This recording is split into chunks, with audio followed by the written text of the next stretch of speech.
అను, కీర్తి, బన్నీ ఇక్కడ డిస్టర్బ్ చేయకూడదు. బయటికి వెళ్ళి ఆడుకున్నారండి.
ఓం శ్రీ మహాగణాధిపతయే నమః.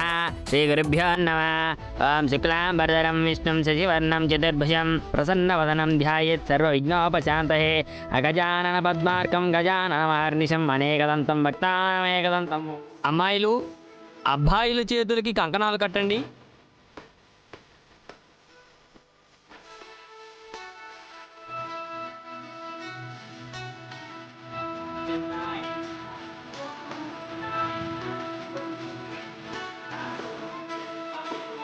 ఓం చండపూర్వజాయ నమః. ఓం ధూమ్రకేతవే నమః. ఓం వికటాయ నమః. ఓం లంబోదరాయ నమః. ఓం గజకర్ణికాయ నమః. ఓం కపిలా.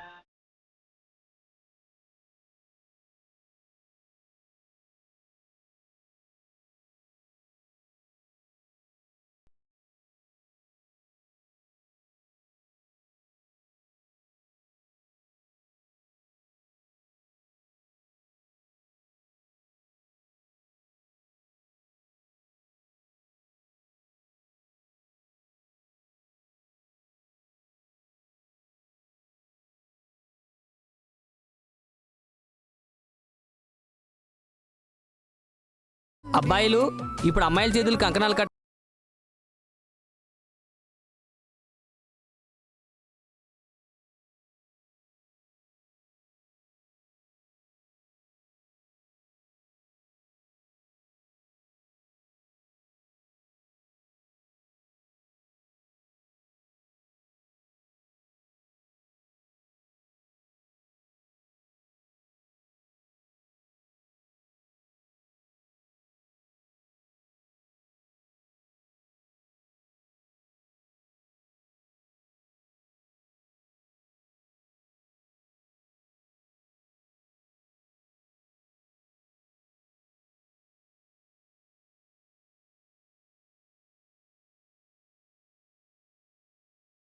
ఈ కాలంలో విధవరాళ్లకు పెళ్లిళ్ళు జరగటం సర్వసాధారణమైపోయింది.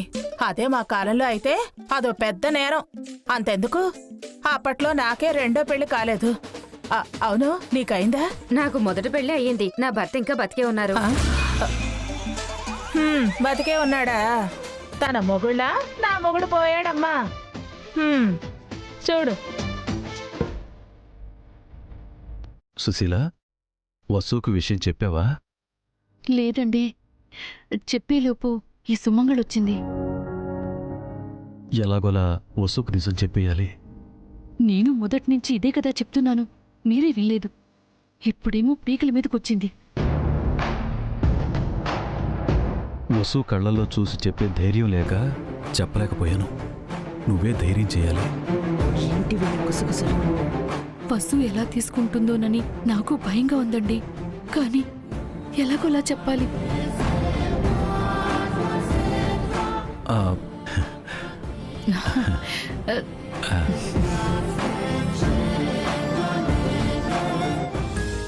అమ్మాయిలు మీ కుడి చేతిని మీ కాబోయే వారి భుజంపై వేసి నేను చెప్పినట్టు చెప్పండి.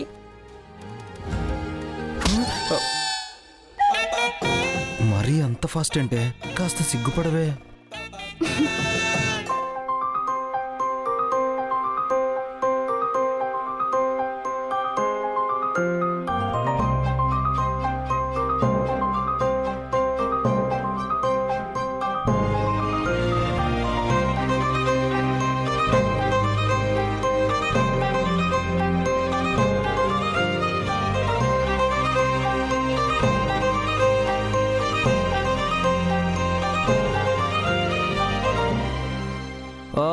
ఏకదంతాయ నమః.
మంగళహారతి ఇస్తే పూజ సమాప్తం అవుతుంది.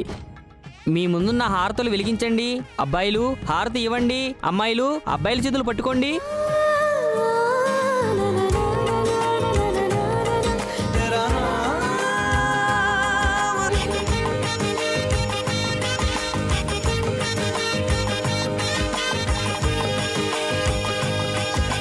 ఓం నమో భవాయ శర్వాయ రుద్రాయ వరదాయ చ పశూనాం పతియే నిత్యం ఉగ్రాయ చ గవర్ధనే నమః. ఓం శ్రీ మహాగణాధిపతియే నమః. ఓం నమ పార్వతీపతియే హర హర మహాదేవ శంభో శంకర. ఓం శ్రీ మహాగణాధిపతియే నమః. శ్రీ గురుభ్యో నమః. ఓం త్రయంబకం యజామహే సుగంధిం పుష్టివర్ధనం ఉర్వారుకమివ బంధనాత్ మృత్యుర్మోక్షయమామృతత్. ఓం ఉగ్రం వీరం మహావిష్ణుం జ్వలంతం సర్వతోముఖం నృసింహం భీషణం భద్రం మృత్యుర్నమామ్యహం. ఓం శ్రీ మహాగణాధిపతియే నమః. శ్రీ గురుభ్యో నమః.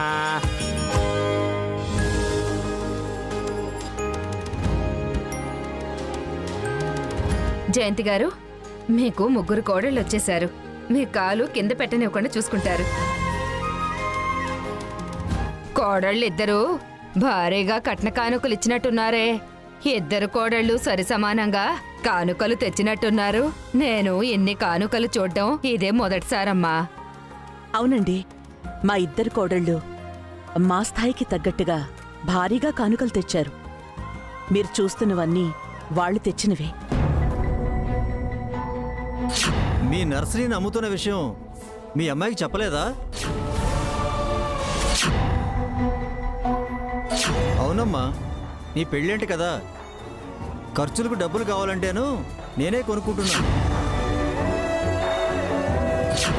ఈ కాలంలో ఆడపిల్ల పెళ్ళంటే ఆస్తులు అమ్ముకోవాల్సిందే కదమ్మా. అందుకే పెద్దలు అంటుంటారు, కాళ్ళు తడవకుండా సముద్రాన్ని దాటలేము, కళ్ళు తడవకుండా ఆడపిల్లని ఇల్లు దాటించలేము అని.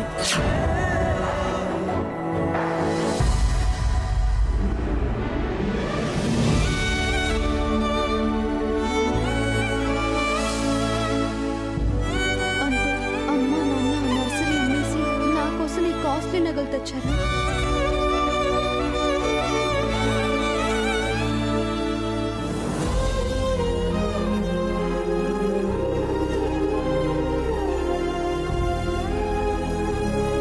ఇంతటితో విఘ్నేశ్వర పూజ పరిసమాప్తం అయ్యింది.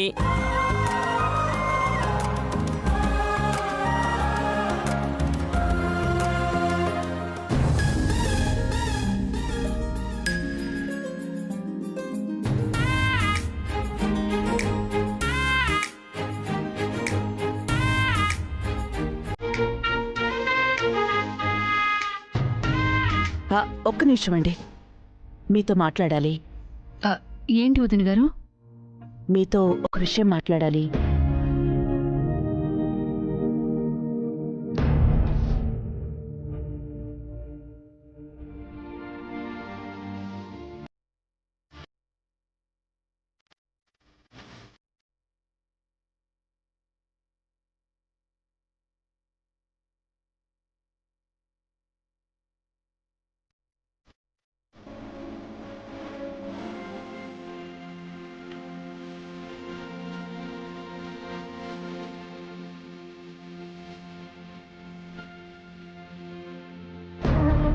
ఏమో అనుకున్నాను ప్రేమ్, ఈ మిడిల్ క్లాస్ వాళ్ళు కూడా మనతో ఈక్వల్గా కట్న కానుకలు పెట్టారే.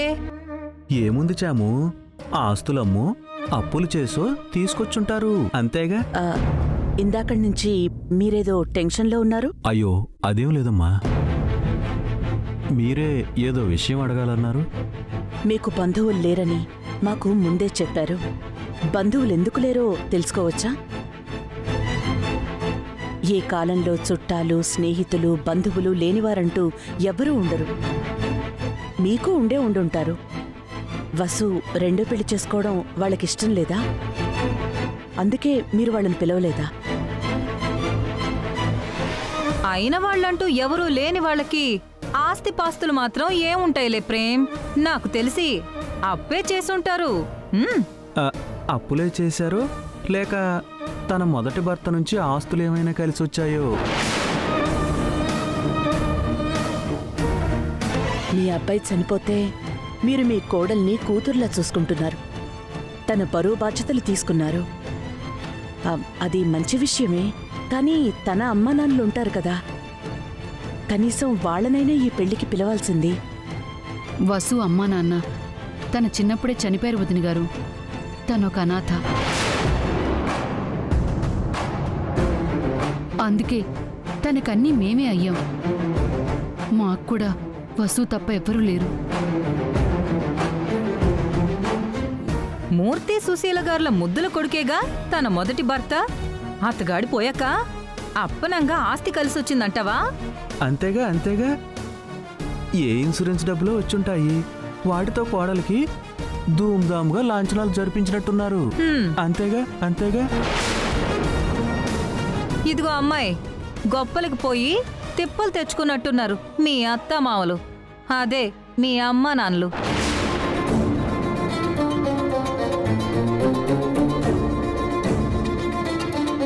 మేమంటే డబ్బున్న వాళ్ళం. మాకీ కట్న కానుకలు, లాంఛనాలు ఒక లెక్క కాదు. వాళ్ళకి కొడుకు లేక నువ్వు ఇంకో ఇంటి కోడలువయ్యి వాళ్ళు పడే బాధలు కాస్త అర్థం చేసుకో. పద. అంతేగా అంతేగా.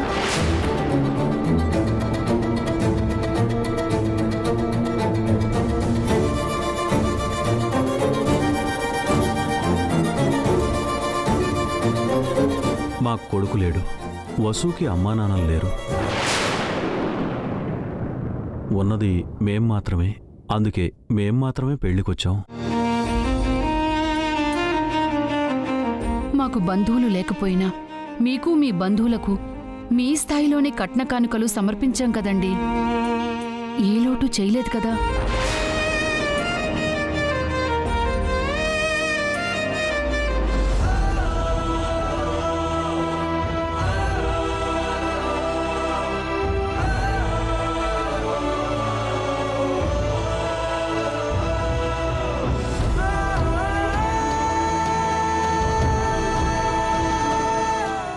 ఆ విషయంలో నేను మిమ్మల్ని తప్పు పట్టడం లేదు సుశీల గారు. మేము ఊహించిన దానికంటే ఎక్కువే తెచ్చారు. మా బంధువులు కూడా అదే చెప్పుకుంటున్నారు. కానీ మీ తరపున కూడా కొంతమంది బంధువులు వచ్చుంటే బావుండేదని మా బంధువుల్లో అనుకుంటున్నారు. హారిక వాళ్ళని చూశారు కదా, వాళ్ళ తరపున ఎంతమంది వచ్చారో. మీ అభికి అనాథ పిల్లని పెళ్లి చేసుకున్నారా అని మా వాళ్ళు అడిగితే తల కొట్టేసినట్టుగా ఉంది.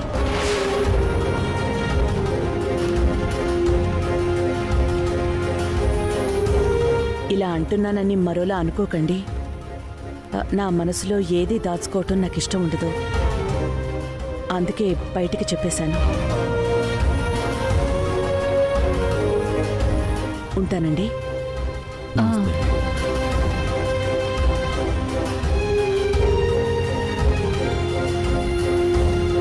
ఏమండి, వసుని గమనించారా? చూశాను సుశీల. మన అబ్బాయి లేడు అని నేను అనడం వసు విన్నట్టుంది. అవునండి, వసు మొదట్నుంచి ఇక్కడే ఉన్నట్టుంది. మనం మాట్లాడినవన్నీ వినే ఉంటుంది. వసుకి నిజం తెలిసిపోయిందేమో. తెలిసినట్టే ఉంది సుశీల. మన అబ్బాయి చనిపోయాడని జయంతి గారితో మనం చెప్పిన అబద్ధం వసు చెవిన పడే ఉంటుంది. మనమే చెప్పాలనుకుంటే తనే వినేసింది. ఇప్పుడేం చేద్దామండి? వసుకు మనం ఏం సమాధానం చెప్పాలి?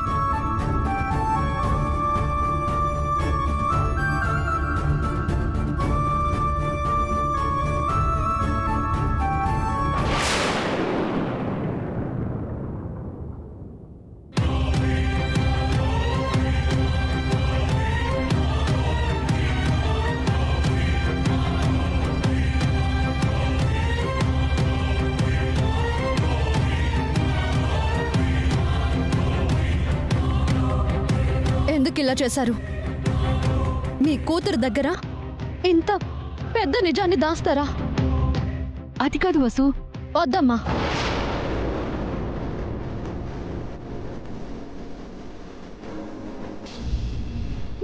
మీరిలా చేస్తారని నేను ఊహించలేదు. మన మధ్య ఏ దాపరికాలు ఉండకూడదు అనుకున్నాను, కానీ మీరు నన్ను మోసం చేశారు.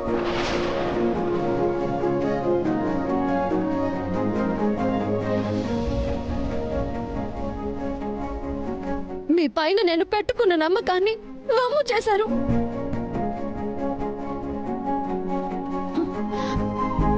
ఇంత పెద్ద నిజాన్ని దాచిపెట్టి ఈ పెళ్లి చెయ్యాలనుకుంటున్నారు. నిన్ను మోసం చెయ్యాలనో ఇంకోటో కాదమ్మా, నీకు చెప్పాలనుకున్నాం. చెప్పకుండా తప్పు చేశారు నాన్న. నన్ను బాధ పెట్టారు. నా మనసుకి కష్టంగా ఉంది. మీ పైన కోపం వస్తుంది. మమ్మల్ని అపార్థం చేసుకోకు వసు. నీకెన్నోసార్లు చెప్పాలనుకున్నాం, కానీ ప్రతిసారి ఏదో ఒక అడ్డంకి. లేదమ్మా, మీకు నాతో చెప్పాలనుంటే తప్పకుండా చెప్పేవారు. మీరు ఈ నిజాన్ని దాయాలనుకున్నారు. ఎప్పటికీ నాకు తెలియకూడదు అనుకున్నారు. మీ ఉద్దేశం నాకు స్పష్టంగా అర్థమైంది.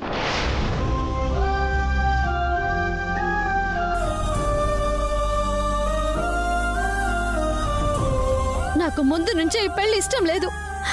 బలవంతంగా ఒప్పించారు.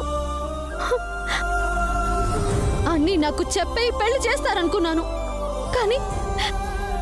కానీ ఇంత పెద్ద నిజం దాస్తారని అనుకోలేదు. ఇప్పుడు కూడా నాకు నేనుగా నిజం తెలుసుకుని మిమ్మల్ని అడిగితే తప్ప మీరు చెప్పలేదు.